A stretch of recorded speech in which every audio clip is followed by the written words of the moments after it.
The waves crashed against the yacht, their sound almost deafening in the stillness of the night. Kira Blake's knuckles turned white as she gripped the cold metal railing, her heart pounding in her chest. The salt-laden wind whipped her dark hair into her face, but she barely noticed. Her mind was racing, trying to process the betrayal that stood before her. "Noah, please." Her voice was trembling, but she tried to steady it. She looked at her husband with wide, pleading eyes, searching for any hint of the man she had fallen in love with, the man she had built a life with. "This isn't you. You don't have to do this." Noah Davenport stood a few feet away, his shoulders tense. He looked like a stranger in the moonlight, his sharp features hardened by anger and something darker, something that sent a chill down Kira's spine. "Don't make this harder than it has to be," he said, his voice clipped and emotionless. "You always make things harder." Kira's chest tightened, and tears blurred her vision. "I don't understand," she whispered, shaking her head. "I've always been there for you, always supported you. How did we get here? How did you—" Her voice cracked and she swallowed hard. "How did you become this?" Before Noah could answer, Melissa Monroe sauntered into view, her heels clicking against the polished deck. Melissa's lips curved into a smug smile as she leaned against Noah, her hand resting possessively on his arm. "Oh, Kira," Melissa said, her voice like honey laced with poison. "Still playing the victim, aren't you? It's almost pathetic." She tilted her head, her green eyes glinting with malice. "But you're always so self-righteous. It's exhausting." Kira's gaze darted between them, her stomach churning. "You!" she hissed, her voice shaking with fury. "You did this. You poisoned him against me." Melissa laughed, a low, mocking sound. "Oh, sweetheart, Noah didn't need much convincing. Do you know how miserable you made him? How small he felt next to your big, shiny life? I just gave him an alternative." "Stop it," Kira snapped, her voice breaking. "Just stop it." She turned to Noah, her tears spilling freely now. "Please, Noah, don't listen to her. Whatever she's told you, it's not true. We can fix this. We can fix us." Noah's jaw tightened, but he didn't move. His dark eyes were fixed on her, but there was no warmth in them. "It's too late, Kira," he said quietly. "You don't see it, do you? You've always been so perfect, so untouchable. Do you know what that feels like, to always be the second best, even in your own life?" Kira's breath hitched. "Second best?" she whispered. "Noah, you've never been second best to me. You've always been—" "Enough," he barked, his voice echoing across the water. He took a step closer, his expression hardening further. "This is the only way. Don't fight it, Kira. Just let go." Kira shook her head furiously, her heart pounding like a drum. No, I won't let you do this. I won't do it," Melissa interrupted, her voice low and venomous. "We'll finally be free. She's just holding you back." Kira's eyes widened in disbelief as Noah's face contorted with something she couldn't quite name. He reached out and grabbed her hands, prying them off the railing one finger at a time. "Noah," she screamed, panic surging through her. "Noah, please don't do this, please." But he didn't stop. With one final shove, Kira felt herself lose her grip, her body lurching backward. The world spun, the icy wind rushing past her face as she plunged into the dark, freezing water below. The impact stole the breath from her lungs, and the cold was like 1,000 needles, piercing her skin all at once. She kicked and clawed, her head breaking the surface just long enough to gasp for air. "Noah," she cried, her voice weak and desperate. But the yacht was already pulling away, the sound of its engine drowning out her pleas. On the deck, Melissa turned to Noah, a satisfied smirk on her face. "That wasn't so hard, was it?" she said, raising an eyebrow. Noah didn't answer. He stared at the spot where Kira had disappeared, his hands trembling slightly. For a moment, it looked like he might regret what he'd done, but Melissa placed a hand on his chest, drawing his attention back to her. "Come on," she said smoothly. "It's over. Let's go." As the yacht sped into the distance, Kira fought to keep her head above water, the waves crashing over her again and again. Her body screamed with exhaustion, her muscles burning as the freezing ocean sapped her strength. She could still see the faint outline of the yacht disappearing on the horizon, taking with it everything she thought she knew about her life. But even as her body began to give out, a spark of determination ignited in her chest. "They think I'm done. They think they've won. But they're wrong."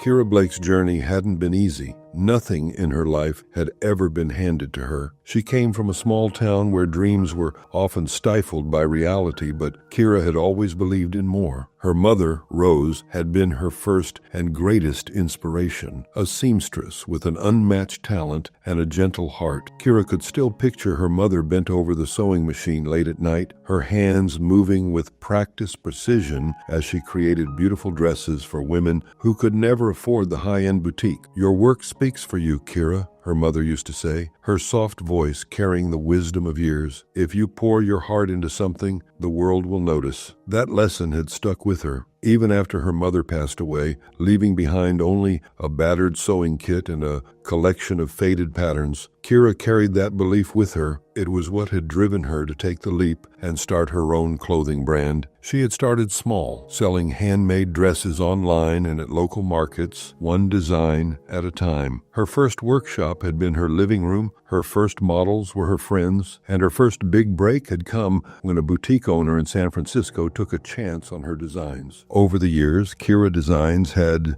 grown from a tiny, scrappy business into a renowned name in the fashion world. Her collections graced runways, and her flagship stores were a magnet for celebrities and socialites. But no matter how much success she achieved, Kira stayed grounded. She still carried her mother's sewing kit with her, a quiet reminder of where she came from and why she started. People admired her not just for her designs, but for the woman she was, kind, humble, and approachable, despite her fame. She made it a point to connect with everyone, from the seamstresses who worked in her factories to the clients who bought her most expensive pieces. "Style should be for everyone," she often said, her smile warm and genuine. "It's about feeling good in your own skin, not about fitting into someone else's box." But behind the glittering facade of her career, Kira's personal life was complicated. Her marriage to Noah Davenport, a man she had once thought was her soulmate, was not what it seemed. Noah had entered her life during her early days in San Francisco. Back then, he had been full of charm and ambition, with big dreams of his own. They had bonded over late-night conversations about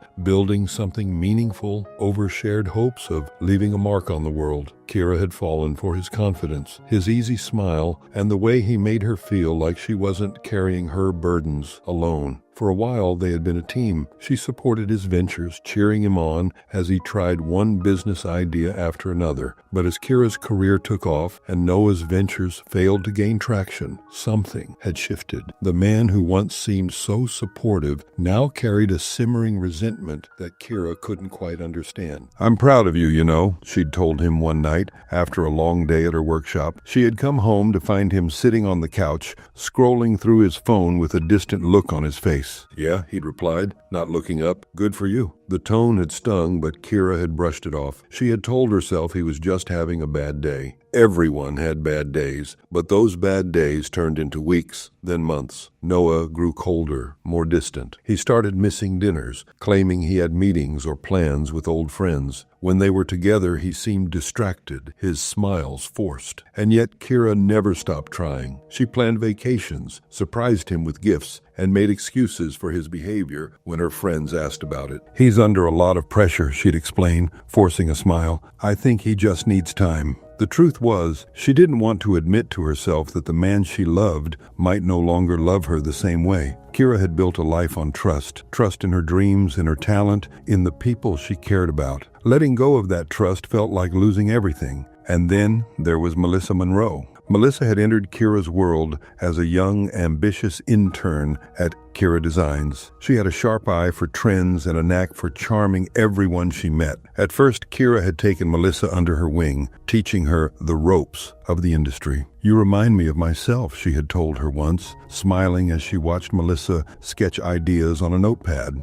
But there had always been something about Melissa, a hunger, a restlessness, that Kira couldn't quite place. When Melissa was caught stealing designs and passing them off as her own, Kira had been heartbroken. She had given Melissa every opportunity, and this was how she repaid her. Still, Kira handled the situation quietly, firing Melissa without much fanfare. She didn't want to ruin the young woman's future, even if she deserved it. Melissa hadn't taken it well. She thinks she's untouchable, Melissa had ranted to a friend later, her voice dripping with venom. But no one stays on top forever. Kira didn't know it at the time, but Melissa would return to her life with a vengeance. And this time, she wouldn't be looking for mentorship. She'd be looking for revenge. Kira was too trusting, too focused on holding everything together to notice the shadows creeping into her world. But she would learn. Betrayal has a way of teaching lessons you never forget. Noah Davenport used to believe he was destined for greatness. He had a vision of himself as the kind of man people admired, the one who turned ideas into action and action into success. When he first met Kira, her energy had been magnetic. She saw something in him that even he had started to doubt. "You've got it in you," she'd said, with that radiant smile of hers. And for a while, Noah believed her. In those early years when they were both chasing their dreams, their partnership had felt unstoppable. Kira's faith in him had been like fuel, pushing him through every failed pitch and dead-end deal. But as time went on, their paths began to diverge. Kira's brand, Kira Designs, took off in ways neither of them had expected. Her designs were everywhere, on runways, in magazines, on celebrities. Meanwhile, Noah's ventures floundered, one after another. The failed tech startup, the short-lived consulting firm, the investment in a friend's bar that never saw a profit. Each one chipped away at his confidence. At first, he was proud of Kira. "You're amazing," he'd tell her, pulling her into a hug after another glowing article about her work. "I don't know how you do it." But somewhere along the way, pride turned into something darker. Every time he heard someone call him Kira's husband, it felt like a jab. At events, he'd stand off to the side, watching as people surrounded her, showering her with praise. "You must be so proud of her," they'd say, and he'd force a smile, nodding through clenched teeth. The words sounded like pity to him, a reminder that he was the guy who couldn't keep up with his wife's success. It wasn't just the public moments that stung. At home, Kira seemed to have an endless reservoir of energy. She'd come back from long days at the office, still smiling, still ready to listen to him talk about his ideas. She never rubbed her success in his face, but that only made it worse. It made him feel smaller, like he was the weak link in their marriage. And then there was his family. Kira had always been generous with them, helping cover bills when they struggled, even paying for his parents' medical expenses without hesitation. Noah had tried to see it as an act of love, but every time his mom thanked him, a bitter taste filled his mouth. "We're so lucky to have you, Noah," his mother would say, smiling as if he'd been the one to send the check. At first, he corrected her. "It's Kira's doing, Mom," he'd admit, shifting uncomfortably in his seat. But she'd wave it off. "You're the one who takes care of us, Noah. That's what matters." Eventually, he stopped trying to explain. It was easier to let them believe the lie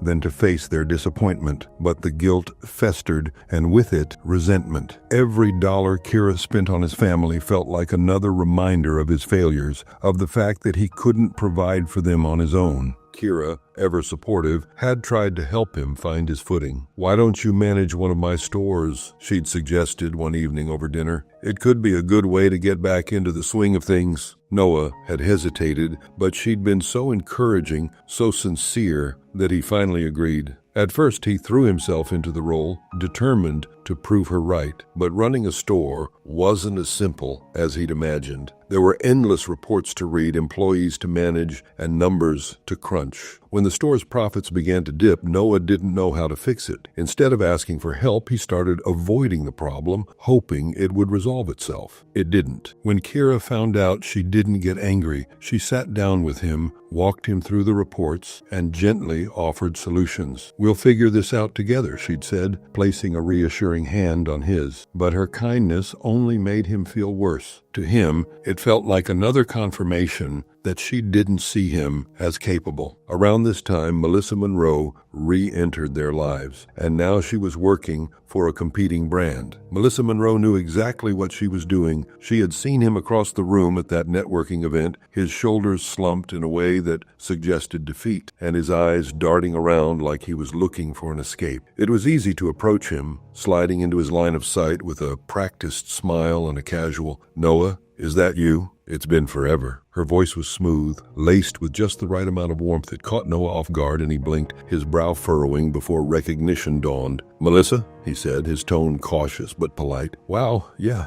it's been a while." Melissa tilted her head, her smile widening as she closed the distance between them. "It really has. You're looking, well." She let the words hang in the air, her gaze lingering just long enough to make him slightly uncomfortable. "How's life treating you? I imagine things must be incredible with Kira's empire booming." Noah shifted on his feet, glancing away briefly before forcing a smile. "It's good. Busy." Melissa's laugh was light, but there was a sharpness behind it. "Busy, sure. Must be hard keeping up with someone like her." Noah's jaw tightened, but he didn't respond. Melissa noticed, of course. She noticed everything. Over the next few minutes, she carefully steered the conversation, dropping small, seemingly innocent remarks that pricked at Noah's insecurities. "Kira's always had that magic touch, hasn't she?" she mused, swirling her drink. "It's impressive. I mean, it's not easy being the face of an entire brand and still having time for everything else. I imagine that leaves not much room for you?" Noah's smile faltered for a moment, but he recovered quickly. "She manages," he said, though the words came out clipped, almost defensive. Melissa leaned in slightly, lowering her voice as though sharing a secret. "I didn't mean it like that. I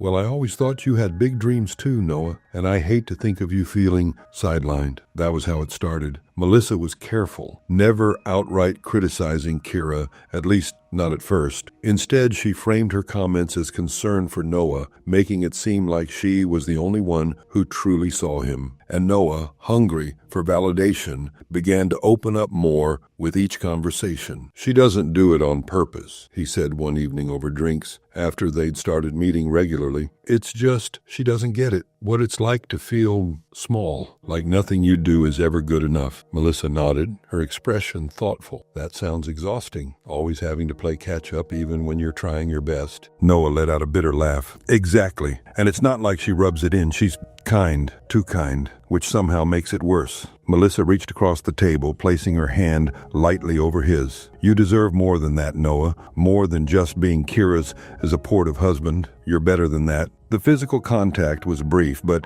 it lingered in Noah's mind long after they parted ways. As their meetings became more frequent, Melissa began to let her true colors show. "She doesn't see you," she said one night, her tone edged with venom. "Not really. You're just part of her image, the perfect husband to complete her perfect life." "That's not fair," Noah said weakly, though he didn't sound convinced. Melissa leaned back, crossing her arms. "Isn't it? Think about it. When was the last time she asked what you wanted? When was the last time she let you take the lead?" Noah opened his mouth to respond, but no words came out. Melissa smirked. "Exactly." Soon the conversation shifted. Melissa wasn't just listening anymore. She was steering the ship. "You know, you don't have to live like this forever," she said one evening, her voice low and conspiratorial. Noah frowned. "What do you mean?" "I mean, you could take control, start fresh." Without her, Melissa leaned closer, her eyes gleaming. "She's holding you back, Noah. You're miserable and she doesn't even notice. Why should she get to keep everything while you waste away in her shadow?" Noah hesitated, the words stirring something dark and restless in him.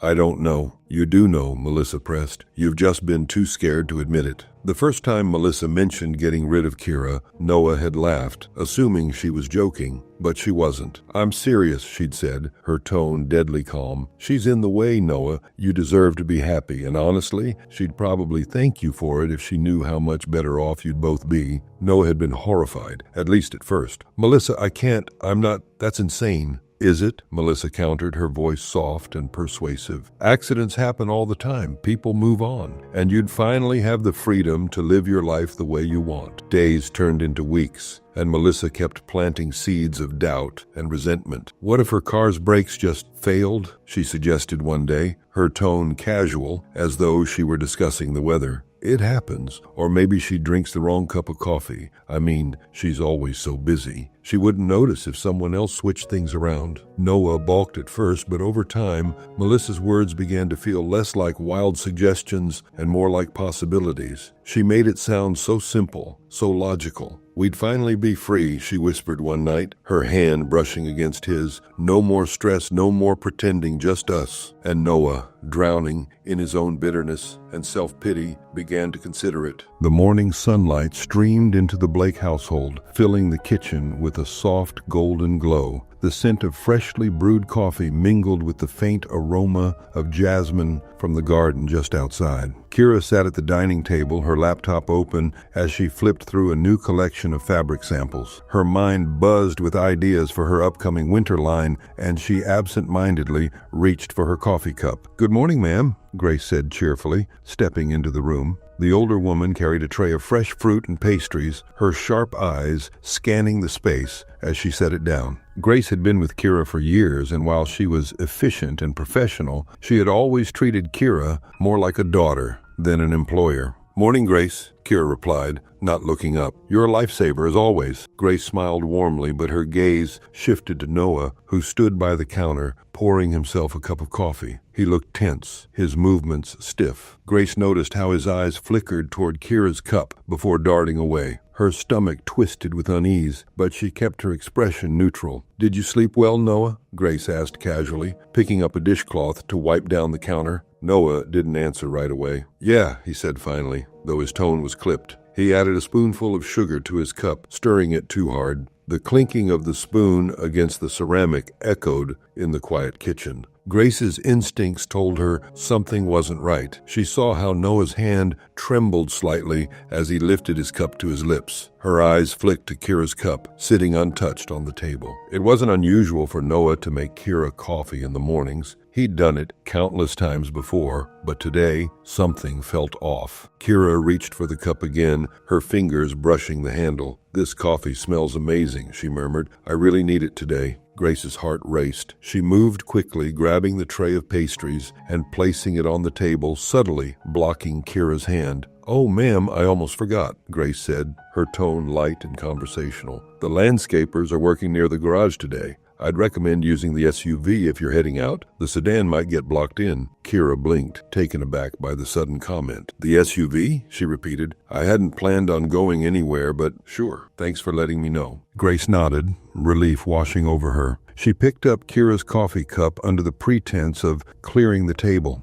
"I'll freshen this up for you," she added, giving Kira a reassuring smile. As Grace moved toward the sink, her grip on the cup tightened. Her instincts told her this was more than just paranoia. She dumped the coffee down the drain, rinsing the cup thoroughly before refilling it with a fresh brew from the pot she had made earlier that morning. Later that day, Noah found Melissa waiting for him in the parking lot of his office building. Her red lips curled into a satisfied smile as she leaned against her sleek car. "Well?" she asked as he approached. Noah sighed, rubbing the back of his neck. "She didn't drink it." Melissa's smile faltered. "What do you mean she didn't drink it? I told you to make sure it worked." "I tried," Noah hissed, glancing around nervously. "Grace switched the cups or something. I don't know. She's always hovering." Melissa's eyes narrowed. "That nosy old maid. She's going to be a problem." A week later, Melissa was waiting in the driveway of Kira's house. Noah emerged from the garage, wiping his hands on a rag, his face pale but determined.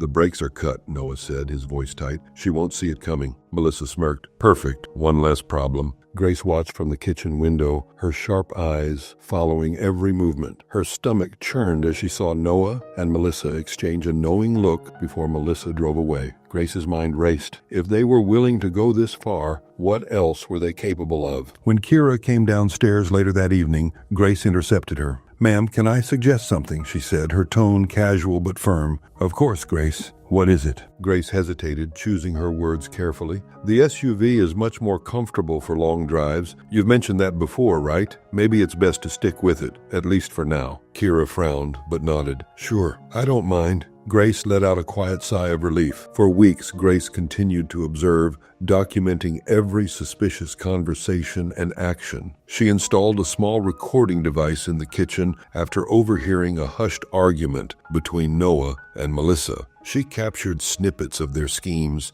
their whispered plans to get rid of Kira. One evening, as she replayed the latest recording, her heart sank. Melissa's voice was cold and calculated. "It doesn't matter how many times we fail, Noah. We'll get her eventually. She's too trusting, too distracted. It's only a matter of time." Noah's response was quieter, but the bitterness was clear. "She has no idea what's coming." Grace clenched her fists. "What? They thought Kira was alone, defenseless, but they were wrong. Grace wasn't just a bystander. She was going to protect Kira no matter what it took. Every piece of evidence Grace collected was carefully stored, waiting for the day they would need it most. She had seen enough to know that Noah and Melissa's game was far from over, but she also knew one thing for certain: their time was running out. Noah had been unusually attentive for the past few days, his tone softer, his gestures more considerate. Kira had noticed the shift, though she couldn't quite place its origin. After months of distance between them, the sudden change felt strange. But when he suggested a trip, just the two of them, to celebrate their anniversary, she had pushed aside her unease. "You've been working so hard," Noah had said over dinner the week before, his voice earnest as he refilled her glass of wine.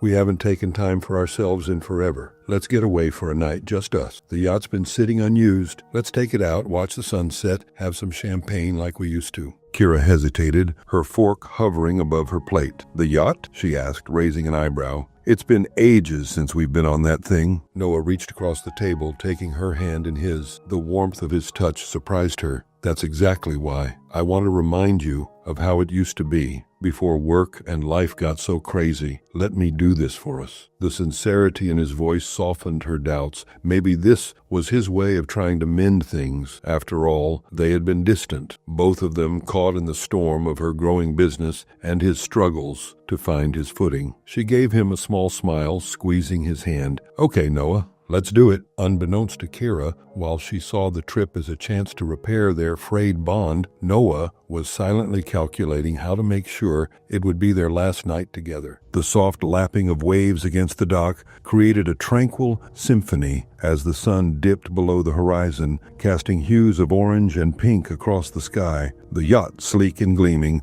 was docked and waiting, its polished rails glinting in the fading light. Kira stood at the edge of the dock, her arms wrapped around herself to fend off the evening chill. She glanced at Noah, who was busy adjusting a rope, his movements brisk and purposeful. "This feels spontaneous," Kira said, a hesitant smile tugging at her lips. "You planning a romantic evening, Noah? That's not like you." Noah straightened, giving her a smile that didn't quite reach his eyes. "You've been so busy, Kira. You deserve a break. I thought it would be nice for us to have some time away from everything. Just the two of us." Kira's gaze softened, though a flicker of doubt crept in. Noah's sudden enthusiasm for romance seemed out of character, but she pushed the thought aside. "It's a beautiful evening," she said, her voice light. "I guess I could use a break." Noah gestured toward the yacht. "Then let's go. The water's calm and the stars will be out soon. Perfect timing." As they boarded the yacht, Kira felt a pang of nostalgia. She remembered how excited they'd been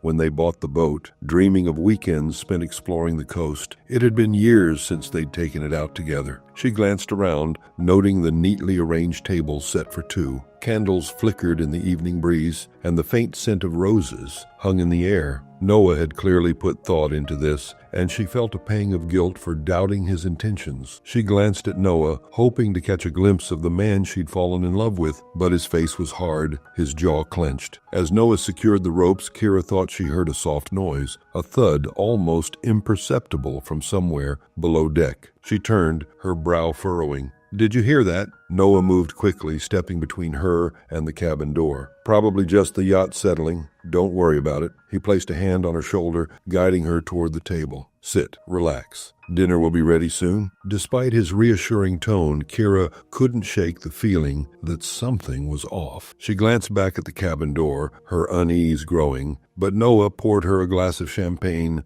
drawing her attention back to him. "To us," he said, raising his glass, his gaze intent. Kira hesitated before clinking her glass against his. "To us," she repeated softly, trying to match his enthusiasm. The dinner was exquisite. Noah had prepared her favorite dishes, the candlelight casting a warm glow over the table. For a brief moment, Kira allowed herself to believe that maybe this was the fresh start they needed. But when she excused herself to freshen up, the unease returned, gnawing at her. As she walked toward the cabin, she thought she heard voices. Pausing at the partially open door, Kira's heart froze. She doesn't suspect a thing. a woman's voice said. Melissa's voice. She'd better not, Noah replied, his tone low and tense. Kira's pulse quickened as she peeked through the gap. Melissa stood close to Noah, her expression smug. She was dressed in casual but elegant attire, her presence completely out of place. She's out of the way tonight, Melissa continued, her voice cold. Once it's done, we can finally move on. Noah sighed, rubbing the back of his neck. I just want this over with. Kira's stomach churned, her mind racing. She'd left her phone on the table. There was no way to call for help. She pressed her back against the wall, trying to steady her breathing. She had to think fast. Moments later, Kira stepped back onto the deck, her face composed, but her heart pounding. She moved toward the table, picking up her phone as casually as she could, but Noah's voice startled her.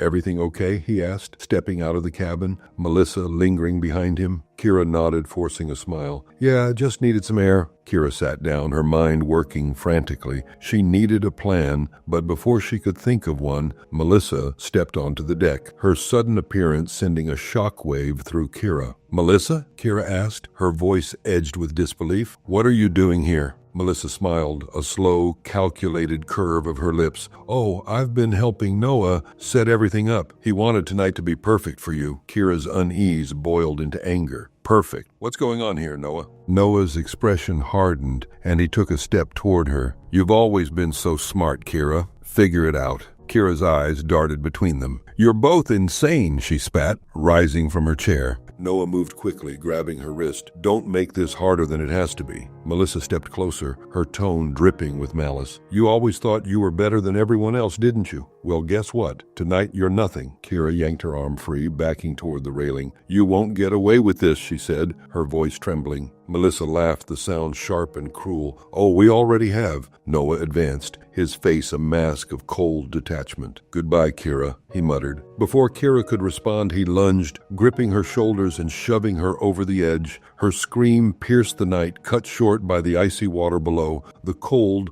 was biting, and every muscle in Kira's body screamed in protest as she struggled against the relentless waves. Her breaths were shallow, each one stolen from the icy grip of the sea. Her arms flailed as she fought to stay afloat, her legs kicking instinctively, despite the weight of her soaked clothes dragging her down. The taste of salt water stung her lips, and her vision blurred with a mix of tears and exhaustion. She could barely see the lights of the yacht growing smaller and smaller in the distance, and her heart sank. They were gone. They had really left her to die. No, she whispered hoarsely, choking on salt water. No, I won't let it end like this. Her mind screamed at her to fight. She had too much to lose, too much to prove. Through the chaos of the waves, she spotted something dark and jagged protruding from the water. A large rock jutting out of the sea just a few meters away. Summoning every ounce of strength she had left, Kira kicked harder, her arms slicing through the freezing water. The current fought her, pulling her in every direction,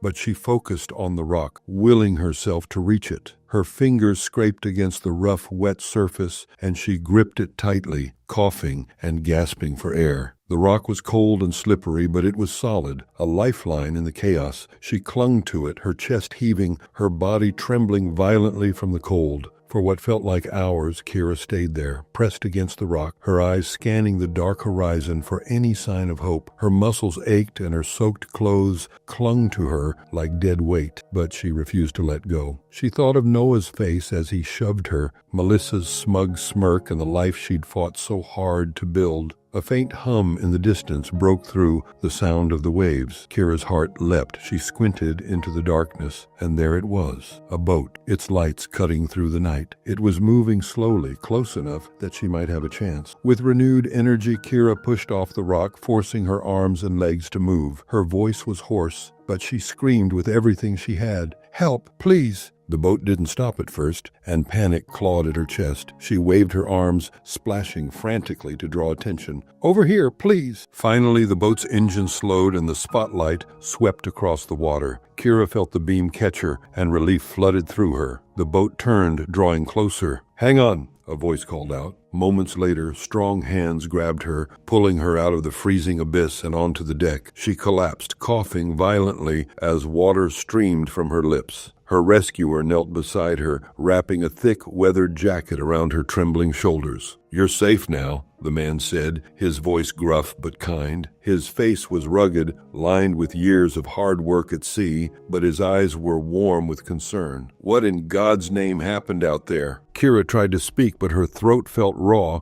and her teeth chattered uncontrollably. They tried to kill me," she managed to whisper. The fisherman's brow furrowed. Who did this to you?" Kira shook her head, tears mixing with the seawater on her face. "My husband and his mistress. They left me to drown." The man's expression darkened. "Bastards," he muttered under his breath. He stood, moving swiftly to the cabin. "You're coming with me. We'll get you warmed up, and then we'll figure out what to do." The next few hours were a blur. Kira was wrapped in blankets and given a steaming cup of tea that burned her throat but spread warmth through her chest. The fisherman, whose name was Walter, kept the conversation light, sensing that she needed time to gather her thoughts. "You're lucky I was out there tonight," he said, as they docked at a small, quiet marina. "Most folks wouldn't have been." Kira nodded, clutching the blanket tightly around her. "Thank you. You saved my life." Walter gave her a small, reassuring smile. "You rest now, miss. Whatever's happened, you're stronger than it." In the days that followed, Kira stayed in a small, discreet motel arranged by Walter. She avoided the news and social media,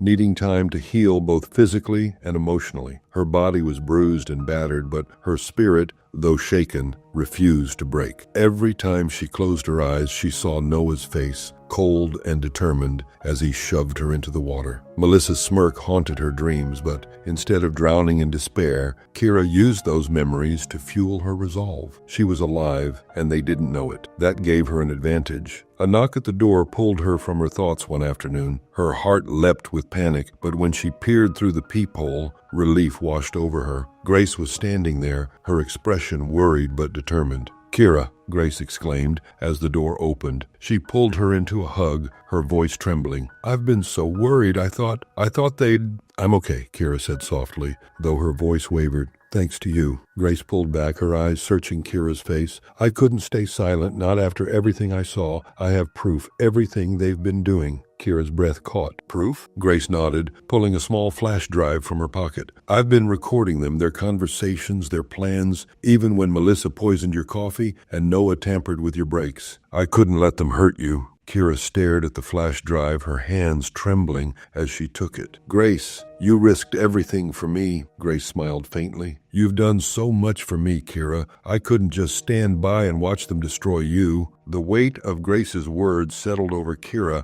like a warm blanket. "We're going to use this," Kira said, her voice steady. "We're going to expose them for who they really are." Grace nodded, her eyes fierce. "I'm with you every step of the way." As they sat together, laying out their plan, Kira felt a surge of determination. She had been betrayed in the most unforgivable way, but she wasn't going to let them win. The day started early for Kira. She sat at the small table in her motel room, papers spread out in front of her like a puzzle waiting to be solved. Grace had already left for her morning shift, promising to check in later. In the quiet hum of the room, Kira felt the weight of everything she had lost and everything she still had to fight for. She ran a hand through her hair, scanning the documents Grace had collected. Among them were receipts, emails, and recorded conversations. It was damning evidence, but it wasn't quite enough. She needed more, something definitive, something that would leave Noah and Melissa with no room to wriggle free. Her phone buzzed on the table and she grabbed it quickly. It was Jack Reynolds, the private investigator Grace had recommended. His deep, steady voice greeted her as she answered, "Morning, Kira.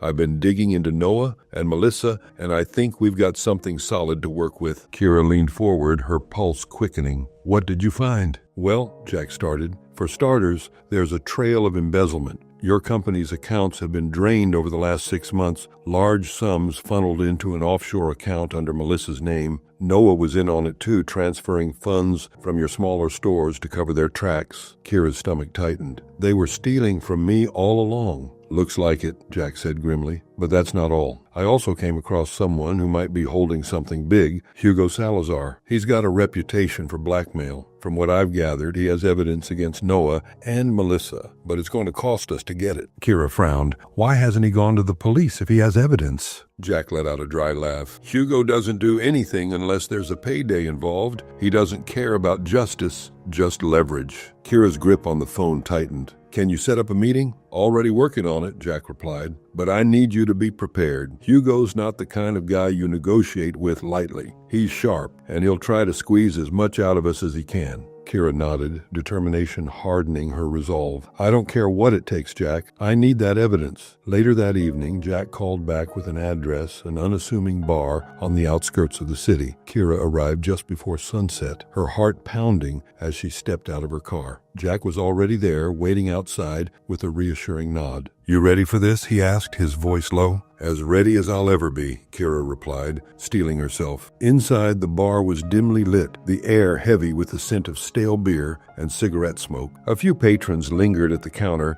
but it was clear Hugo had chosen a secluded corner booth away from prying eyes. Jack led the way, and as they approached, Hugo looked up from his drink, his sharp eyes raking over Kira. He was a wiry man with slicked back hair and a smile that didn't reach his eyes. You must be the woman everyone's talking about, Hugo said, leaning back in his seat. His voice was smooth, but there was an edge to it that made Kira uneasy. Kira forced herself to stay composed. You have something I need, she said, keeping her voice steady. Hugo's smile widened. I might, but the question is, what's it worth to you? Jack stepped forward, his tone firm. Let's not play games, Hugo. We know you've been in contact with Noah and Melissa. We also know you've got evidence that could expose them. Hugo chuckled, swirling his drink. Evidence is a powerful thing, and power, my friends, doesn't come cheap. Kira leaned in, her gaze locking onto his. Name your price. He paused, studying her. 100,000 cash. Jack let out a low whistle. That's steep, even for you. Hugo shrugged, unbothered. Supply and demand. You want the proof? I want my payout simple. Kira's hands clenched into fists under the table, but she kept her voice calm. And how do I know you'll hand over everything once you're paid? Hugo smirked. You don't, but I'm a man of my word, and I've got no interest in playing favorites. I want out of this mess just as much as you do. Jack glanced at Kira, silently asking if she was ready to make the call. She nodded.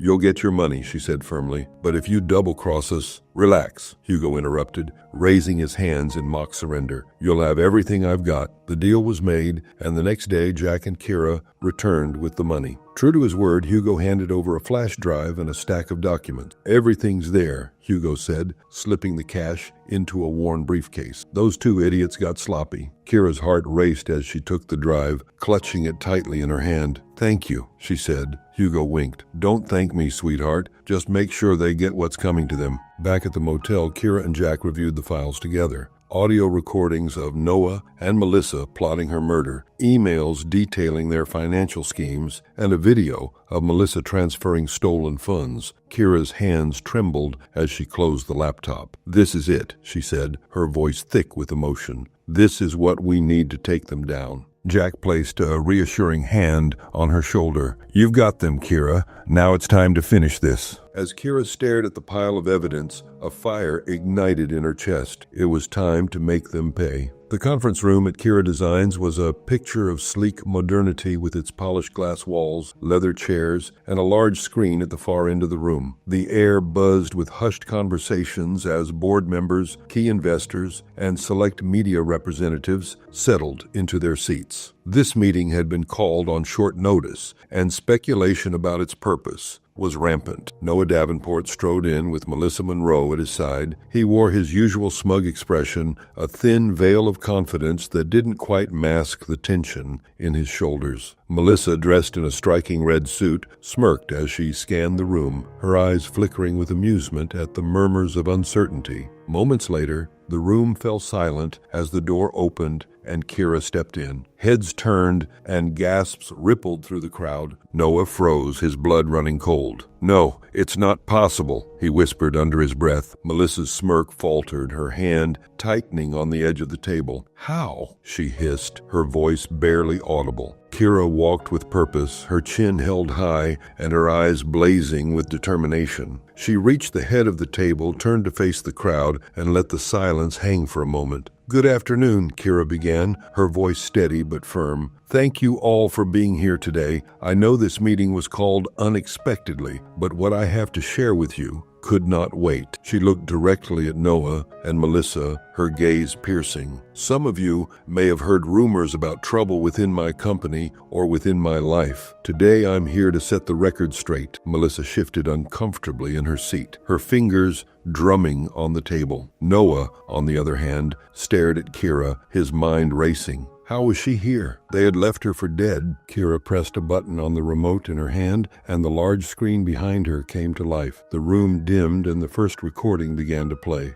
Grace's familiar voice echoed through the speakers. I saw Noah tampering with the brakes on Kira's car. I didn't want to believe it at first, but here's the proof. The video footage was grainy but clear enough. It showed Noah in the garage, crouched by the driver's side of Kira's car, his hands fumbling with the brake lines. Gasps erupted around the room. Melissa's face drained of color. "Wait," Noah blurted, rising from his seat. "This isn't what it looks like." Kira raised a hand, silencing him. "Oh, it's exactly what it looks like," she said coldly. She clicked the remote again, and the next recording played. This time, it was Melissa's voice. "Just add it to her coffee. She won't suspect a thing." The screen showed Grace in the kitchen, switching the coffee cups and murmuring to herself, "Not today, Melissa, not today." Kira turned to the room. "And these are just the beginning. Over the last several months, Noah and Melissa have not only plotted my demise, but they've also embezzled funds from my company, putting your investments at risk." She clicked again, and the screen displayed a series of financial records. Red circles highlighted large withdrawals and transfers to an offshore account under Melissa's name. "You don't know what you're talking about," Melissa shouted, standing abruptly. "This is all circumstantial. You're just trying to frame us because you can't handle losing control." Kira didn't flinch. She looked directly at Melissa, her voice cutting through the tension. "You tried to kill me, Melissa. Both of you did,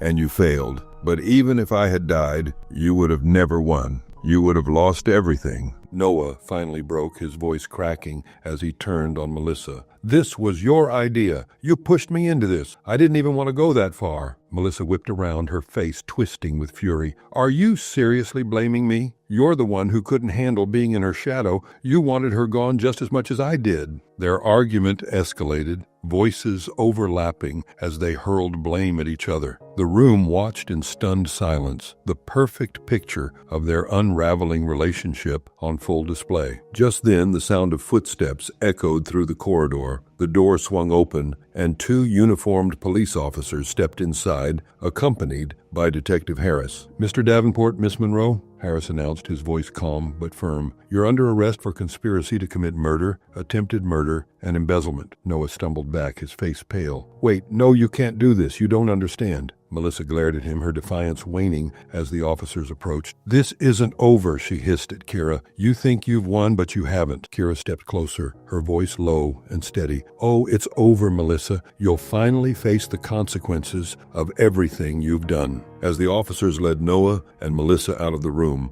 the weight in Kira's chest began to lift. She turned back to the stunned audience, her voice regaining its strength. "This company is built on trust, integrity, and resilience," Kira said. "Today, I take back control of what's mine. Thank you for standing by me." The room erupted in applause, but Kira barely heard it. Her focus was on the horizon, where a new chapter awaited. A chapter where she would rebuild not just her company, but her life. The courtroom buzzed with quiet anticipation, the air heavy with tension as the final day of Noah and Melissa's trial began. Rows of onlookers filled the seats, some curious, others simply drawn by the gravity of the case that had captured headlines. At the center of it all sat Kira Blake, poised and calm, her presence commanding but not overbearing. When the bailiff called her name, Kira stood, smoothing the fabric of her dress with trembling hands she quickly steadied. As she made her way to the stand, she glanced briefly at Noah and Melissa. Noah's face was pale, a shadow of the man who had once stood beside her at the altar. Melissa, on the other hand, tried to hold her usual smug expression, but there was a flicker of unease in her eyes. It was the first crack Kira had seen in her carefully constructed constructed facade. Kira settled into the witness chair and adjusted the microphone. Her lawyer nodded at her from across the room, a silent gesture of encouragement. Taking a deep breath, Kira began her testimony. "I built my life on trust," she said, her voice steady despite the lump forming in her throat. "I believed in the people I loved. I believed in Noah. I believed that our life together was built on the same values of hard work and honesty that I carried into everything I did, but I was wrong." She paused, letting her words sink in. Noah Davenport and Melissa Monroe betrayed that trust in every way imaginable. They embezzled from my company, endangered my employees' livelihoods, and plotted— her voice caught for a moment, but she recovered quickly— plotted to end my life. They didn't just try to take what I built, they tried to take me. The prosecutor played Grace's recordings next. The audio filled the courtroom, Melissa's voice cool and manipulative as she whispered plans of poisoning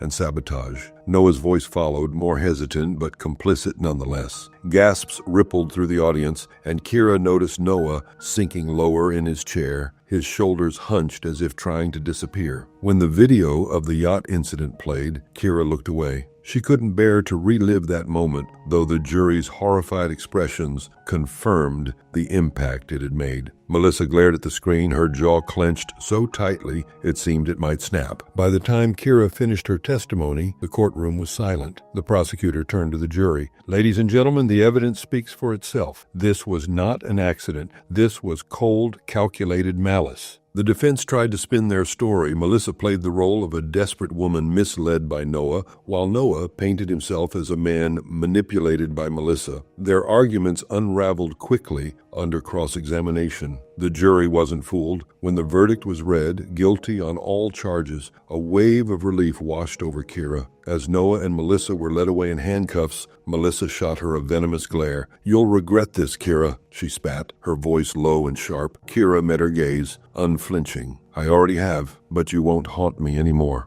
After the trial, life moved forward with a kind of peaceful clarity Kira hadn't known in months. Grace became more than just her housemaid. She became her confidant, a friend who had stood by her when everything fell apart. In the weeks that followed, Kira found herself reclaiming pieces of her life. She moved into a new home, a charming place by the water where she could hear the soothing sound of waves lapping at the shore. It was smaller than the house she had shared with Noah, but it felt infinitely larger in its promise of peace. One afternoon, as Kira unpacked boxes in her new home, Grace approached with a mug of tea. "You've been working nonstop," Grace said, a hint of affection in her tone. "Take a break," Kira smiled, taking the mug gratefully. "You're starting to sound like my mother," she teased lightly, though the mention of her mother brought a bittersweet pang to her chest. "Well, someone has to look out for you," Grace replied, settling into the chair across from her. "And besides, I think she'd be proud of you." Kira glanced out the window, watching the sunlight dance on the water. "I hope so," she murmured. "She always told me to stand tall, no matter what life threw my way." That evening, Kira stood before the mirror, adjusting her blazer. She was heading to the headquarters of Kira Designs for the first time since the trial. Her nerves hummed, but they were outweighed by a quiet confidence she hadn't felt in years. When she stepped into the lobby, the sound of applause greeted her. Her team, her loyal, steadfast team, stood there clapping and smiling as if they'd been waiting just for her. Kira's eyes glistened with emotion, but she quickly composed herself. "Thank you," she said, her voice steady yet warm. "Thank you for believing in me even when things were at their darkest. Together, we'll make this company stronger than ever." As she walked through the building, familiar faces greeted her with warmth and respect. By the time she reached her office, she felt a renewed sense of purpose. Standing at the window, overlooking the bustling city, Kira allowed herself a rare moment of reflection. "They tried to silence me," she thought, her lips curling into a soft smile. "But they only made me stronger. Betrayal may cut deep, but it clears the way for truth and resilience." And with that, she turned back to her desk, ready to face the future with the unwavering determination